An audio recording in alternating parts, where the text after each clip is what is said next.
wabarakatuh teman-teman. Berjumpa lagi dengan saya, Didir Amal. Kali ini saya akan memberikan suatu informasi mengenai analisis SWOT manajemen strategi di masa COVID-19 ini loh. Terlebih dahulu, jangan lupa di like, di komen, and subscribe teman-teman. Nah, ada tayangan video-video menarik di Didir Amal. Ada tips kesehatan, ada alat media pembelajaran. Oke, jangan di skip dan ditonton sampai habis.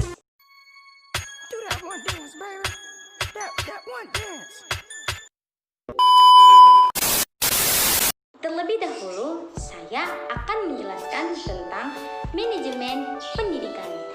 Manajemen pendidikan adalah rangkaian segala kegiatan yang menunjuk kepada kerjasama antara dua orang atau lebih untuk mencapai tujuan. Jadi teman-teman, dalam manajemen pendidikan mempunyai manajemen strategi. Nah, ada strategi di dalam manajemen tersebut untuk mencapai suatu tujuan agar efektif dan efisien dalam mencapai suatu tujuan. Saya mengambil analisis SWOT karena dalam analisis SWOT mempunyai suatu kunci untuk mencapai strategi di dalam manajemen.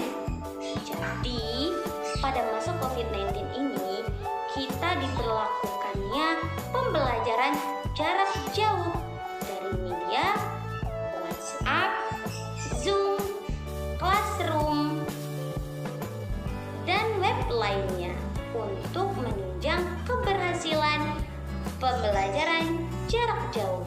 Nah, di dalam analisis SWOT yang pertama ada strength atau kekuatan. Di dalam dunia manajemen strategi, strength itu artinya kekuatan. Saya mengambil informasi mengenai kekuatan pembelajaran di masa COVID-19 ini. Nah, yang pertama, kita mengenal namanya dunia teknologi.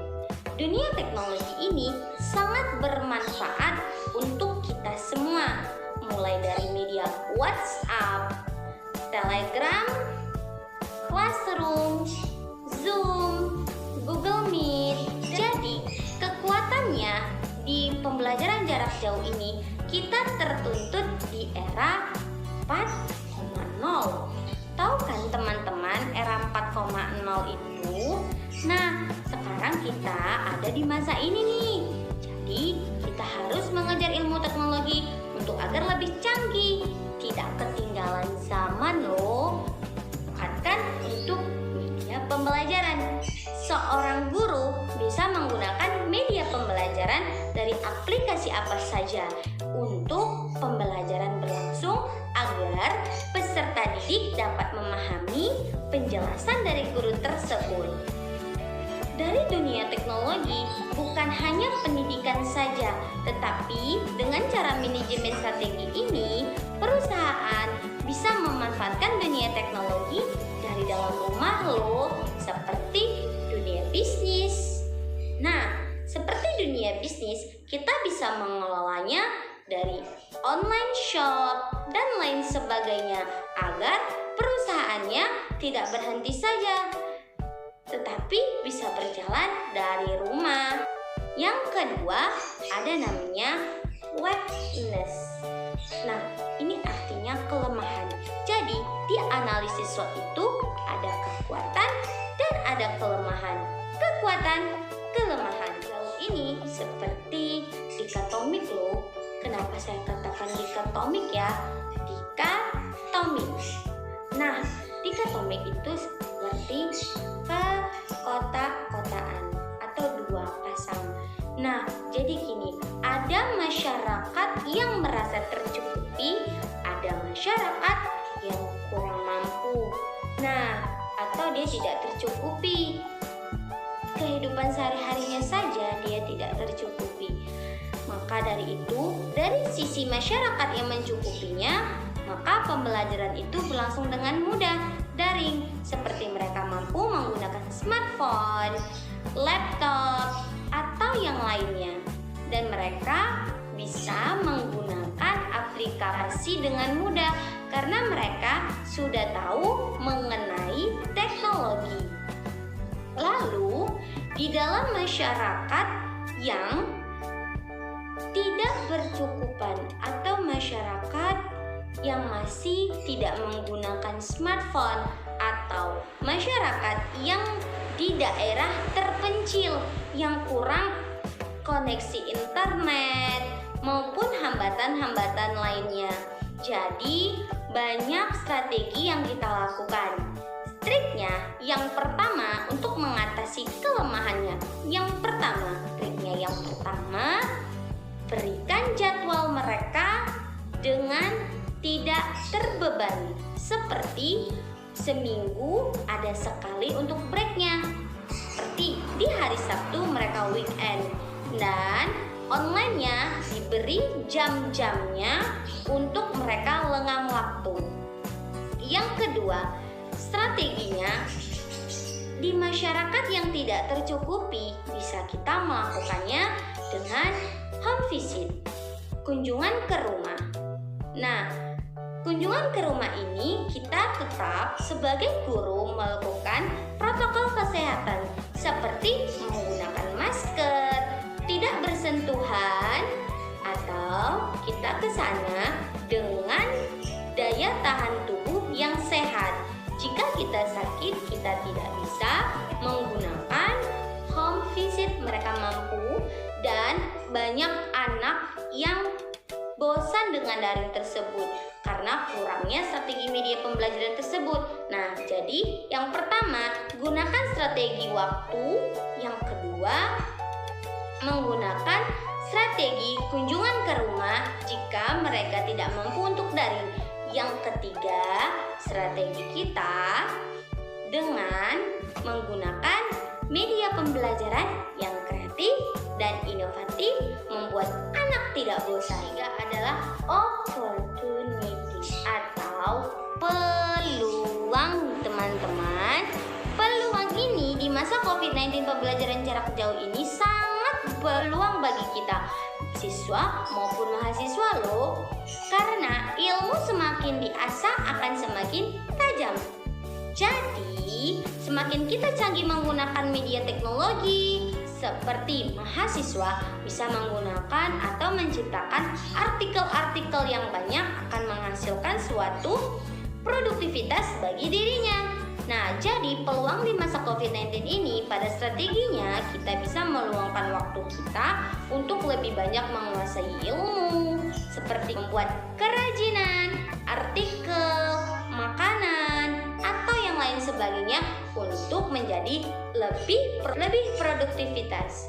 Yang keempat nih teman-teman, ada namanya opportunity, artinya ancaman. Nah, di ancaman ini manajemen strategi mempunyai butuh ancaman.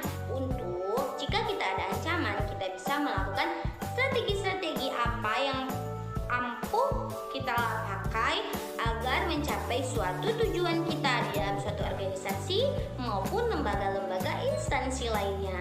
Nah, dalam ancaman ini pada pendidikan. Nah, siklus pendidikan kita di masa COVID-19 ini. Yang pertama, ancamannya itu pertama, guru kurang memahami dunia teknologi. Jadi, guru-guru kita tidak semuanya bisa memahami dunia teknologi. Jadi, guru yang paham atau kita sebagai mahasiswi dapat membantu guru-guru tersebut. Nah, bagaimana sih membuat konten yang bagus untuk media pembelajaran itu agar anak tidak bosan tuh melihat video-video media pembelajaran lainnya, ya kan? Yang kedua, siswa yang kurang paham teknologi. Nah, jadi siswa yang kurang paham teknologi ini, orang tua wajib membantu siswanya dan mengontrol siswa tersebut dalam pembelajaran online berlangsung. Jadi, jika siswa yang kurang paham teknologi, dia tidak mau melakukan daring. Nah, apa yang kita lakukan? Luring. luring mengambil soal dan kita menjelaskan kepadanya agar dia paham mengenai materi yang kita lakukan. Siswa yang tidak mampu untuk melaksanakan daring.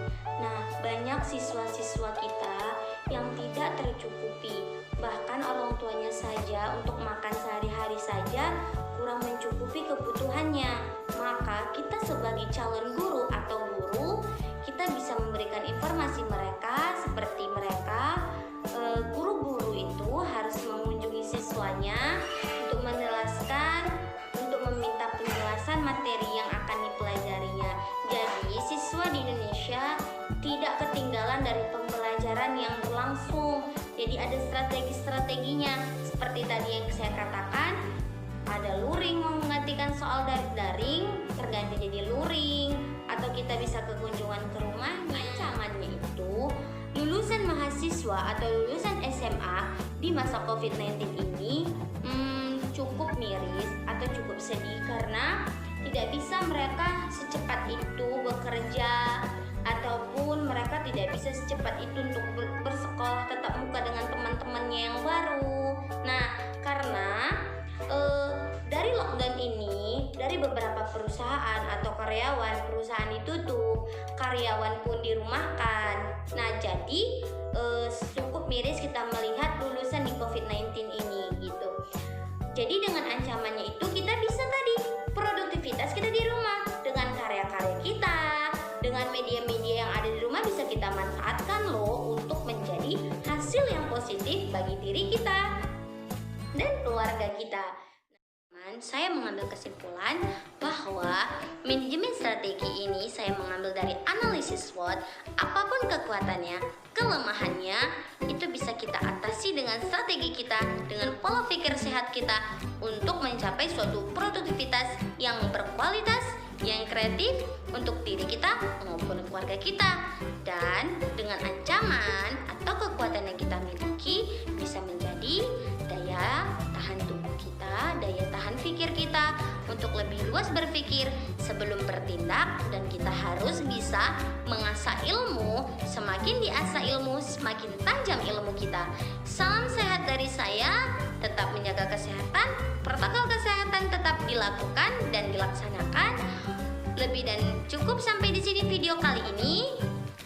Jangan lupa ditonton, di-subscribe, dan di-like.